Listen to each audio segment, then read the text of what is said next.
नमस्कार दोस्तों, आज की इस वीडियो में आपको बताऊंगा त्रिभुजों के क्षेत्रफल ज्ञात करने के लिए, क्षेत्रफलों का अनुपात ज्ञात करने के लिए। ठीक ना।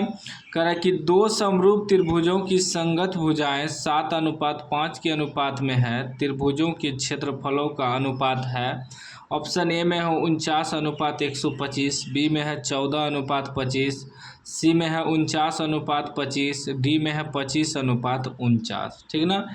इस सवाल को हमने लिख लिया है कॉपी में। ठीक ना। अब इसको सॉल्व करेंगे, ध्यान से समझिएगा। कह रहा है दो समरूप त्रिभुज है, दो गो क्या है, समरूप त्रिभुज है। मान लीजिए ऐसे ये त्रिभुज बना लेते हैं, दो समरूप त्रिभुज। ठीक,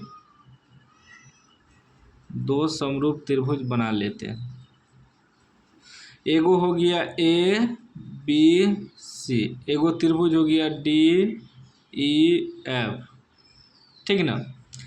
अब इसमें कह रहा है दो समरूप त्रिभुजों के संगत भुजाएं मतलब ए बी का संगत हो गया डी ई, बी सी का संगत हो गया ई एफ और ए सी का संगत हो गया डी एफ। ठीक ना।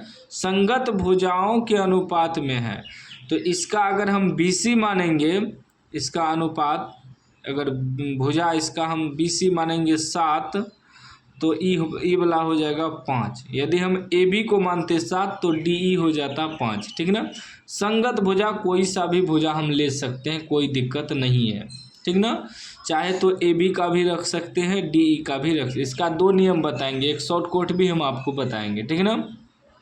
तो भुजाओं का अनुपात दिया है, तो कह रहा है इनके क्षेत्रफलों का अनुपात ज्ञात करें। क्षेत्रफलों का अनुपात बताइए। तो एक सूत्र होता है, दो समरूप त्रिभुज के क्षेत्रफलों के अनुपात बराबर उनके संगत भुजाओं के वर्गों के अनुपात। मतलब अगर हम एरिया ऑफ त्रिभुज ए बी सी यानी ए बी सी का क्षेत्रफल बटे एरिया ऑफ त्रिभुज डी ई एफ का क्षेत्रफल निकालेंगे, तो उनके संगत भुजाओं के वर्गों के अनुपात। यदि हम ए बी भुजा लेंगे, ए बी, तो इसका संगत डी ई हो जाएगा, तो ए बी का स्क्वायर बटे डी ई। यदि हम बी सी लेंगे तो बी सी का स्क्वायर बटे ई एफ का स्क्वायर हो जाएगा, इसका संगत ई हो जाएगा। ठीक ना। अगर हम ए सी लेंगे तो ए सी का संगत डी एफ हो जाएगा, तो ए सी स्क्वायर बटे डी एफ स्क्वायर।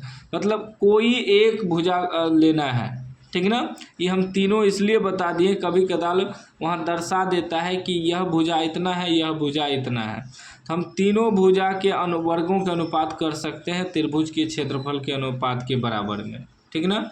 तो यहाँ लिखेंगे त्रिभुज ए बी सी का क्षेत्रफल बटे त्रिभुज डी ई एफ का क्षेत्रफल।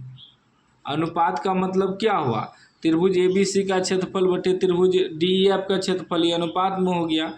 इसके बराबर का सूत्र होता है उनके संगत भुजा के वर्गों के अनुपात के बराबर में। संगत भुजा क्या होगा, अगर हम बी सी इसमें दिया है तो बी सी लेंगे, बी सी का स्क्वायर बटे ई एफ का स्क्वायर ले लेंगे। ठीक ना। अगर ई भुजा दिया रहता तो ए बी का स्क्वायर बटे डी ले लेते। ठीक ना।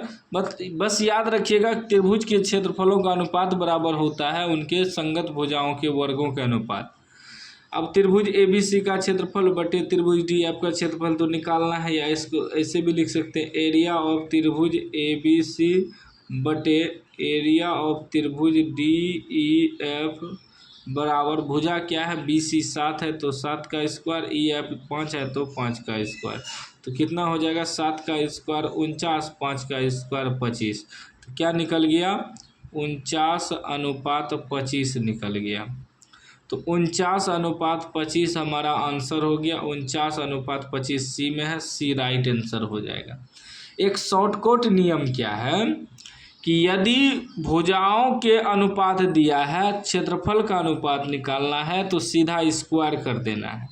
जैसे अभी भुजाओं का अनुपात कितना दिया है, भुजाओं का अनुपात दिया है 7:5। हमें निकालना क्या है, क्षेत्रफल का अनुपात, तो इसका भी स्क्वायर कर देंगे, इसका भी स्क्वायर। इस शॉर्टकट हो गया।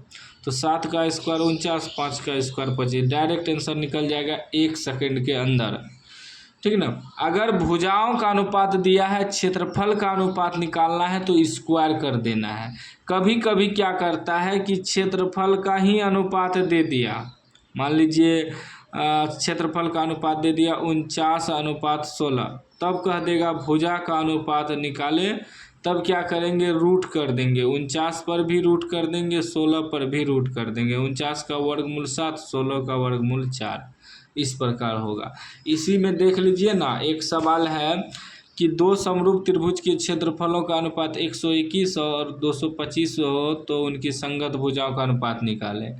क्षेत्रफल दिया है, क्षेत्रफल का अनुपात कितना दिया है 121 और 225, हमें कह रहा है भुजा निकालने। तो भुजा निकालेंगे तो क्या करेंगे रूट कर देंगे 121 और 225 का, 121 का वर्गमूल 11, 225 का 15 निकलेगा। ये हो गया भुजाओं का अनुपात। अगर क्षेत्रफल का अनुपात कह दे निकालने तो क्या करेंगे वर्ग कर देंगे, स्क्वायर कर देंगे, ठीक ना। तो दोनों ट्रिक आप समझ गए हैं कि आप शॉर्टकट भी बना सकते हैं, हम थोड़ा विस्तार से भी बता दिए ताकि 2 नंबरा में यदि सवाल पूछे तो आसानी से बना सकते हैं। बाकी चैनल को सब्सक्राइब कर लीजिएगा और घंटी को दबा के ऑल कर लीजिएगा।